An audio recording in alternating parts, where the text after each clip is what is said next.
Thank you, Madam Deputy Speaker.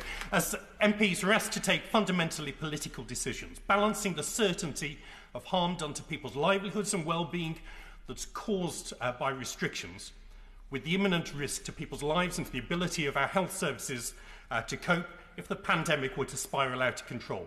We can only do so on the basis of the very best medical and scientific advice that is available. Now, 2 weeks ago, I was sure that there was no reason why Step 4 should not go ahead on the 21st of June. Within days, that certainty looked foolish.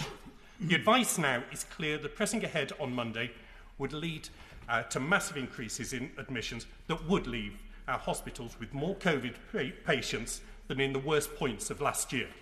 And given that, and the clear guidance from our local NHS leaders of the impact that this would have on their ability to treat people in need, the only responsible course of action is to pause.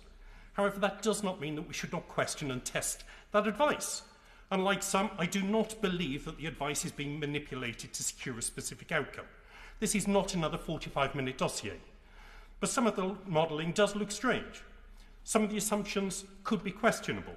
The effectiveness of the vaccines are estimated at 89% and 90% in the modelling, whereas Public Health England data puts it at 92% and 96%.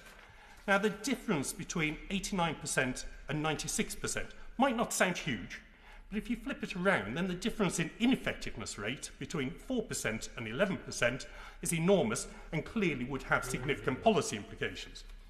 Now, the models project 2,500 hospital admissions per day within 8 weeks. That suggests a rate of increase of 40% per week, much higher than we are currently experiencing.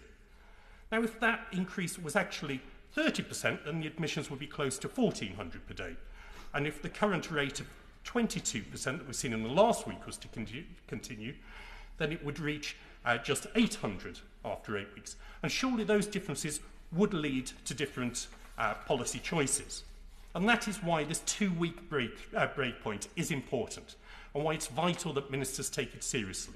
I will back the motions tonight. But if the data over the next 2 weeks do not bear out the hypotheses in the models, we must rethink.